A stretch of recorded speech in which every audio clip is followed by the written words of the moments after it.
Once upon a time in a village called Neota, everyone lived in peace and helped each other.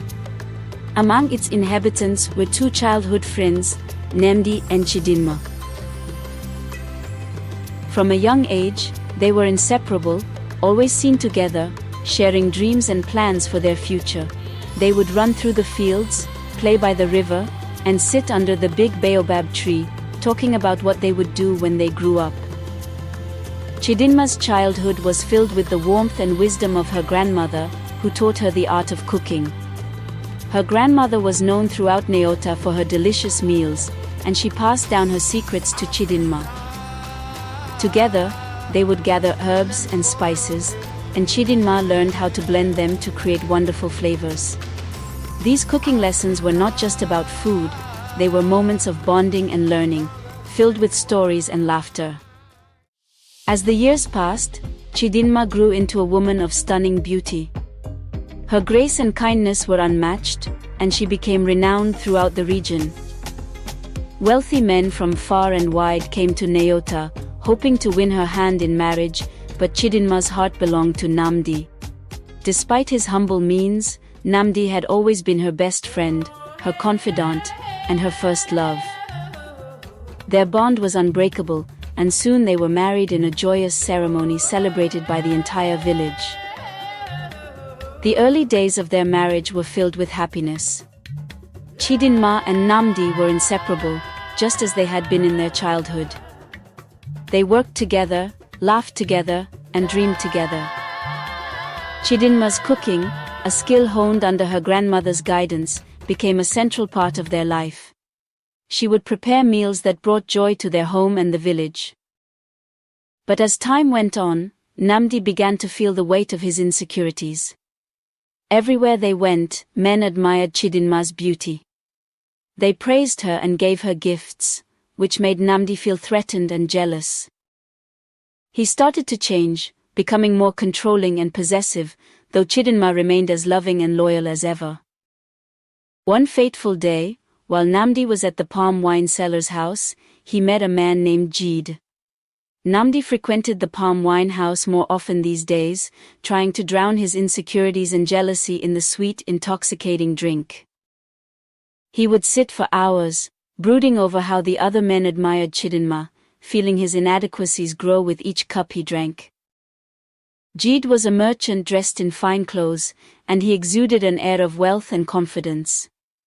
He told grand stories of distant lands and incredible riches, captivating the patrons of the palm wine house. Nnamdi, feeling small and inadequate, was drawn to Maid's tales like a moth to a flame. The stories of riches and adventure seemed like a lifeline to him, a way to prove his worth. Nnamdi often complained to everyone who cared to listen at the palm wine seller's house. "Men are flocking like flies around my wife," he would say, his voice thick with frustration. "I'm tired and mad with jealousy. Every day it's someone new admiring her, giving her gifts. How am I supposed to compete with that?" The other patrons would nod sympathetically, but they were weary of his constant complaints. Among them was Maid, who had been listening intently. Sensing Nnamdi's desperation, Maid saw an opportunity. One evening, after Nnamdi had finished another round of complaints, Maid leaned in closer. "Nnamdi," he said, his voice smooth and persuasive. "I can see how much this troubles you, but what if I told you that you could become rich beyond your wildest dreams?" Nnamdi looked at Maid, curiosity and skepticism mingling in his eyes. "What do you mean?" he asked. Maid glanced around to ensure no one else was listening and then lowered his voice. "There are people who would pay a fortune for a woman as beautiful as your wife Chidinma. If you sold her, you could have all the wealth you desire." At first, Nnamdi was horrified by the idea. The thought of betraying Chidinma, the woman who loved him dearly, seemed unthinkable. "How could I do such a thing?" he muttered, more to himself than to Maid. But Maid's words kept echoing in his mind, and the lure of wealth and power began to consume him. "Just think about it, Nnamdi," Jide continued. All the riches you could ever want. You wouldn't have to worry about those other men ever again. You would be the most powerful man in Neota. Days turned into nights as Nnamdi wrestled with his conscience. His jealousy and greed started to overshadow his love for Chidinma. He would lie awake at night, the promise of riches tormenting him. He envisioned a life of luxury, free from the shadows of other men's admiration for Chidinma. Finally, unable to resist the lure of wealth, he devised a plan. He told Chidinma that they should journey to a neighboring village to see a healer who could help them with their childlessness. Chidinma, trusting Nnamdi completely, agreed without hesitation. She was hopeful that this trip might bring them closer together and heal the growing rift in their relationship. As they traveled through the dense forest, they were ambushed by kidnappers. Nnamdi pretended to fight them off, yelling and screaming as Chidinma was taken away. He returned to the village in tears, telling a tale of how they had been attacked and how he had fought valiantly but failed to save his wife. The village was thrown into turmoil. The people searched tirelessly, combing the forests and surrounding areas for days, but Chidinma was nowhere to be found. Soon after, Nnamdi became inexplicably wealthy. He was paid handsomely by Jide, who kept his promise of riches. Nnamdi now walked around the village wearing fine clothes and expensive jewelry, things he had never owned before. His humble hut was transformed into a large house filled with beautiful decorations and luxurious furniture. The villagers were astonished by Nnamdi's sudden wealth. They couldn't understand how he had become so rich so quickly. Curious and suspicious, they began to ask him questions about where his money had come from. Prepared with a lie, Nnamdi told them a story. While searching for Chidinma in the forest, he said, I stumbled upon a hidden treasure. It was buried under a big tree, covered in dirt and leaves. I believe it was a gift from our ancestors, a reward for my bravery and sorrow. He spoke with such conviction that many of the villagers believed him. Nnamdi's tale spread throughout Neota, and people began to look at him with admiration. They praised his courage and felt proud to have him as part of their community. Nnamdi, though, was plagued by guilt. He knew that his wealth was not a gift from the ancestors, but a result of his betrayal. Yet the allure of riches kept him silent. Despite his newfound wealth, Nnamdi found no peace. The memories of Chidinma and his betrayal haunted him. He could not sleep without seeing her face, filled with trust and love. Each piece of gold he spent felt like a heavy burden, a reminder of the terrible price he had paid for his fortune. The village, however, continued to honor him. They celebrated his discovery, holding feasts in his name. Nnamdi attended these feasts, smiling and pretending to be happy, but inside he was torn apart by guilt and regret. Meanwhile, Chidinma was taken far away and sold to a wealthy merchant in a distant land. The journey was long and tiring, but Chidinma remained strong, remembering her grandmother's teachings about resilience and hope. When they finally arrived, the bustling city was unlike anything she had ever seen. The streets were crowded with people, and the air was filled with the scents of exotic spices and foods. Recognizing her cooking skills, the merchant quickly made her his favorite and assigned her to work in his kitchen rather than the fields.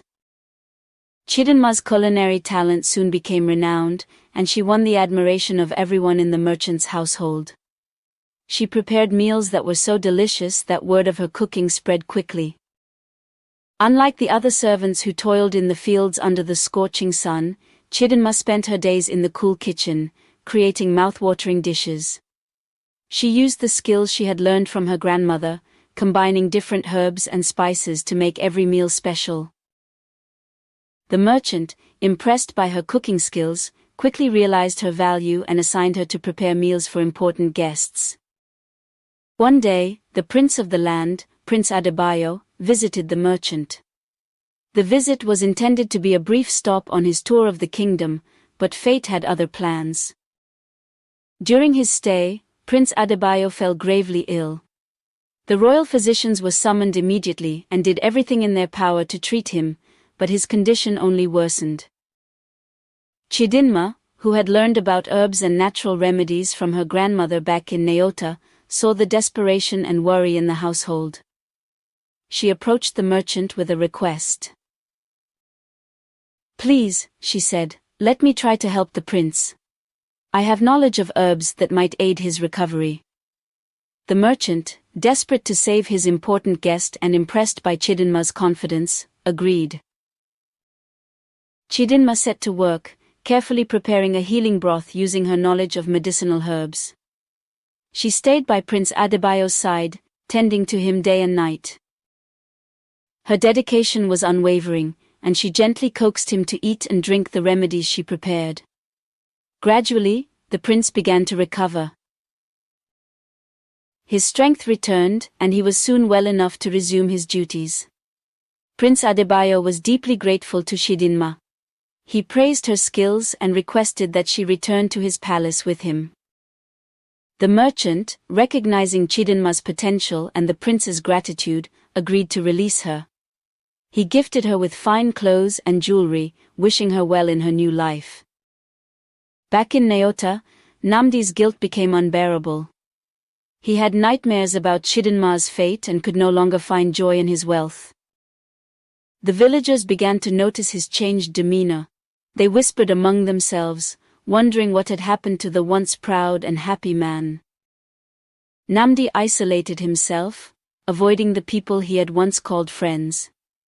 He spent his days alone, tormented by his actions. His health deteriorated, and he became a shadow of his former self. News of Chidinma's miraculous healing of the prince eventually reached Neota.